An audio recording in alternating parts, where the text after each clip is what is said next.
Welcome to the Wear, Wag, Repeat podcast. I'm Tori Mystic. As a dog mom lifestyle expert, blogger, and business owner, I love talking to other women in the pet industry and sharing their advice with you every week. Sit, stay, and listen to the latest episode.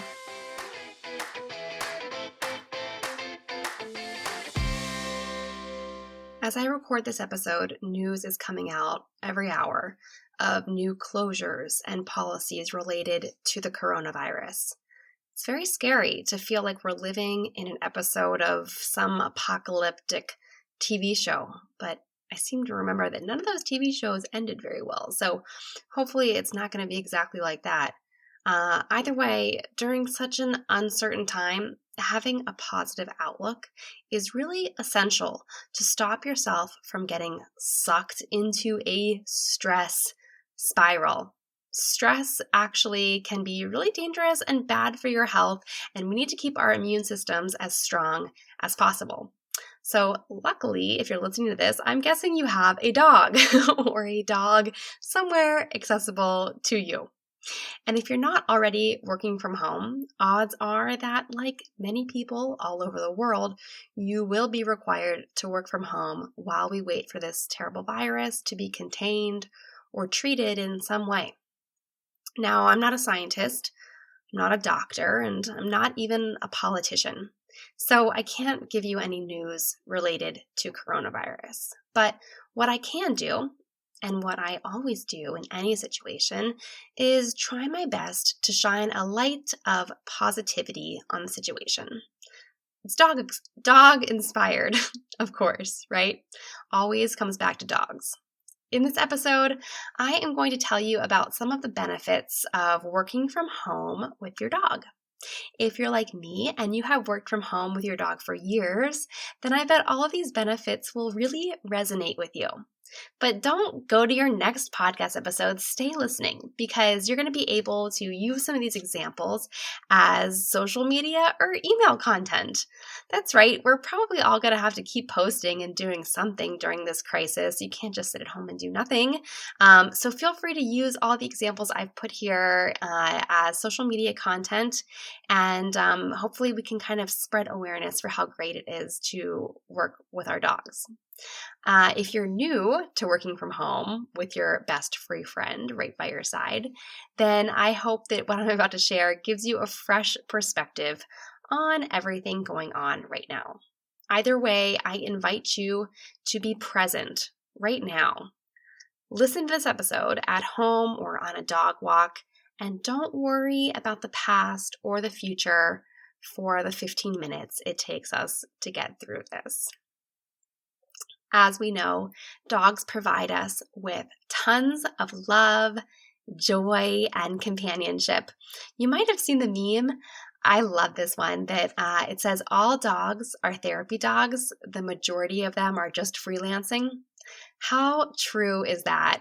I have to say, having Lucy as a certified therapy dog is really wonderful. But I can tell you from going through the test, like nothing special happens. They're not really like indoctrinated into anything special. Honestly, any dog can be a therapy dog, in my opinion. So in this episode, I'm going to share 4 benefits of working from home with your dog. Then I'll share 4 tips for working from home in general, since I have been doing that for over a decade. All right, so benefit number 1. Of course, we know that dogs are great for our mental health. Of course, we know that, but don't you want to hear about some of the research? So research shows that when you're with a dog, oxytocin levels in both you and the dog increase. So not only does your dog make you happy, but being with you makes them happy as well. But anyhow, I think that actually has like a, an exponential effect on us as well, because if you know that you're making another being happy, I think it makes you even happier. So the fact that our dogs are happier when they're around us, that makes us even happier. And it just kind of goes back and forth between the two of us. And it makes us into just like a little household full of joy right here. One of the ways that you can get a spike of oxytocin is by petting your dog. And another way is to simply make eye contact with your dog. I actually recently posted a little training challenge for my friend Amber Accord. She is a certified professional dog trainer, and she did a little training challenge to have you hold some treats in your hand and wait for your dog to make eye contact with you and then reward them with a treat or, whatever their favorite reward is. And the reason for doing that is because when you and your dog make eye contact, you just form a tighter bond and they're more responsive to you. And as I just found doing research for this, it actually gives you both a nice little spike of oxytocin, which is the chemical in our brains that makes us happy, less stressed out, and just gives us a general feeling of well-being. So that's a nice little tip that you can implement or share with someone else while we're going through this whole quarantine crisis. Now, have you ever heard of something called HABRI? It's the Human Animal Bond Research Institute. Again, it's HABRI. I am completely fascinated by this organization. All they do is do research and studies and share facts about the human-animal bond and how amazing it is. It is so cool. Go over to habri.org. Since you're at home, you probably have time to check it out in the next couple of weeks. They have a lot of really, really cool studies. One study they did in 2016 found that pets contributed over time to people developing routines that provided emotional and also social support. So if you think about it, caring for our dogs gives our lives structure, and that can really help ease anxiety in a time when we feel like everything is out of control. So if you know anything about, certain types of mental illness, people, if they feel that things are out of control, they need to gain control in some way, and sometimes that can lead to them harming themselves. But if you have a dog, you have to be able to care for them. You have to have some sort of structure to your life. And HABRI has found that dogs have really helped people with mental illnesses and also people without mental illnesses just feel a lot happier and more structured in their life, which leads to happiness, actually. They also did a study in 2012 of pets in the workplace. So they found that people without dogs in the office had significantly higher stress levels than people who did have dogs in the office. They actually took the dog people and didn't let them bring their dogs to work one day and studied their stress patterns for that day. And they found that even just not having their dogs for them with one day made the dog owner group's stress patterns mirror the same patterns of the no dog group. So that just goes to show that having your dog around you at all times is the best situation for everyone. So if you need to quote this study to anyone, go over to HABRI. It's a 2012 study of pets in the workplace, and it's essential to have your dog with you every day. Okay, now benefit number 2 is that dogs can help you feel less isolated. So if you are stuck at home and you live by yourself like I do, you can feel a little bit isolated. I am used to working from home alone, but this is already a little bit much. It's a little bit outside the norm. Last year, I was looking at the HABRI website, and I noticed that last year, HABRI and Mars Pet Care actually hosted a summit. It was called the Summit on Social Isolation and Companion Animals. And I just was really intrigued to look into that. Again, everything that HABRI does is so interesting to me, but especially nowadays with technology, cancel culture of people canceling everything in the last minute, and then ghosting, whether it comes to dating or even just friends. People are ghosting all the time. It feels like it's harder than ever to form a bond with someone. And unfortunately, we know that loneliness is a major risk factor for depression, which can lead to a lot of issues. But having a dog helps you feel less isolated and less alone. Not only does your dog give you great company, but they rely on you for everything. And I have found that that can really give you a reason to get out of bed every morning because you have to feed your dog, you have to take your dog out for a walk. So even if it's not an extreme scenario, even if you're just kind of like bummed out from being locked at home for 2 weeks, your dog does give you a reason to kind of keep going every day and feel like someone else is there and they're dependent on you. Currently, we should not really be meeting new people. Unfortunately, we are practicing social distancing, but under normal circumstances, your dogs give you a great intro into meeting new people, which can be a huge benefit for people who work from home and don't have as many opportunities to interact with people throughout the day. That's totally true for me. I have so many friends who have come from the dog park, and so many people that I have randomly met walking around my neighborhood because of my dogs. I actually met the contractor who did my recent dog-obsessed renovation at my house because I was walking around my neighborhood with the dogs and I met him on the sidewalk. So dogs are really wonderful. Unfortunately, right now, you should not use your dog to meet more people. You should just rely on your dog to keep you company, just the two of you. Wah, wah. All right. Benefit number 3. Walking your dog can actually make you more creative. So researchers from Stanford University have found that just walking alone, boosts creative inspiration. They looked at the creativity levels of people while they were walking and while they were sitting down. And on average, the creativity levels of the walking people increased by 60%. That's a ton. And I personally have found that I get some of my best ideas while I'm on dog walks. I think it's because your body needs to focus so much on the mechanical parts of walking, of picking up your legs and moving your feet and moving your arms and looking around and making sure you don't get hit by a car and all of these like technical aspects of being out for a walk, that your brain and the analytical part of your brain can actually rest, and it allows for the creativity to kind of come to the forefront. At least that's sort of my dog mom interpretation of the whole thing. But I definitely have found that I get some of my best ideas while I am walking my dogs. So not only will your walks make you more creative, but they'll also boost your oxytocin levels by getting out there and moving your body and being exposed to the beautiful sights of birds and leaves and the flowers that are starting to come up and all that kind of stuff.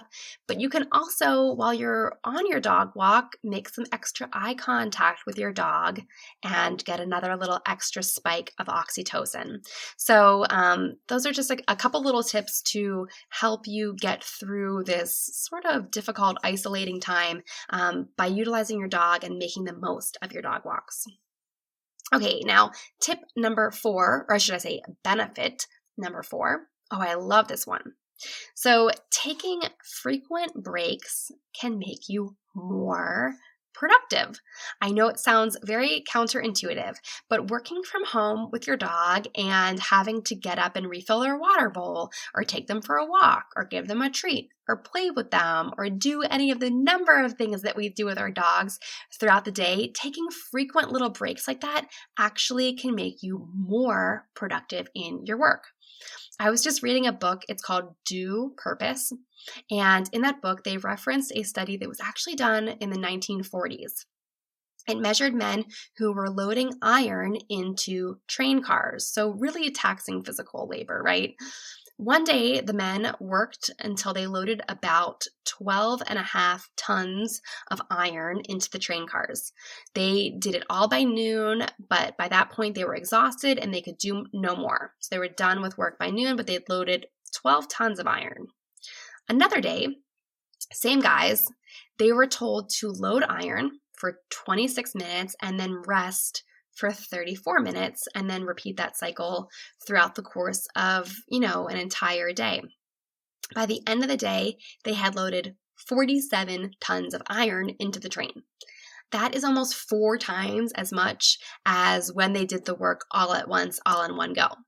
So, it's unlikely that your job requires you to load iron into a train car, but this is just a metaphor for how much more you can get done when you are taking little breaks and giving your brain little breaks. Your brain isn't designed to work consistently for 8 or 12 or 16 hours straight. So make sure that you take lots of breaks and play with your dog. So those are the 4 benefits that I wanted to share with you. Again, the first one was that dogs are really good for our mental health and can give us a spike in oxytocin in our brains. Remember to make lots of eye contact with your dog. Number 2 was that your dog can help you feel less isolated because it gives you someone to care for and it gives you structure in your day. Number 3 is that walking your dog can make you more creative because going out on walks actually makes your brain more creative. And then number 4 is that taking frequent breaks with your dog can make you more productive. Do you ever discover a fabulous new tool to run your business and wonder why you didn't know about it sooner? That used to happen to me all the time. Luckily, through this podcast, I've asked over 100 women what their favorite tools, apps, and resources are to run their pet industry businesses. I put their recommendations in one place, and I'm so happy that I can share that list with you. Discover over 150 apps, tools, and even the best squeaker to get the perfect doggy photo. It's all in the Wear, Wag, Repeat resource guide. The guide is totally free. Just go to wearwagrepeat.com/guide and you can get your paws on it. Now, I just wanted to really quickly share a few extra tips for working from home with your dog. I have been working from home with my dog for like 12 years or so, different dogs, of course, over that time period. But I have sort of figured out what works and doesn't work. So my most important tip is to have a routine. When you're working from home, and especially if you're not used to working from home, it's very important to have some kind of a set routine. So get up, take your dog for a walk, have some coffee and cuddle with them on the couch maybe, and then go sit in your office or wherever it is that you have set aside to do your work from. I really recommend that you get up and get dressed and do all this stuff because it sets you up. It kind of gives you that routine that makes your brain know that you are about to do some work.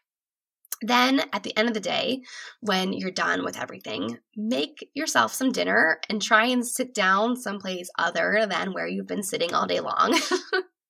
Do some fun things with your dog, and then go to bed at a reasonable time.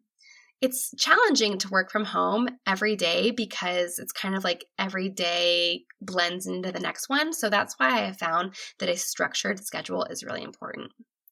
Now, number 2 is your work from home clothes. I actually change my clothes more often working from home than I think I would if I went out and did a bunch of things during the day. I like to get up in the morning. I just lounge around in my PJs while I'm having my coffee. Then I walk the dogs in our dog walking clothes. And then I come back and I usually change into something different to sit in and work in all day long. And I found that it's really important for me to be comfortable. If I am getting jabbed in the rib cage by an underwire or my waist is getting pinched by some tight pants, I just can't focus. And I don't think my brain, I don't think I do my best work. I'm not very productive if I'm uncomfortable. So I like to be really comfortable. So that is tip number 2.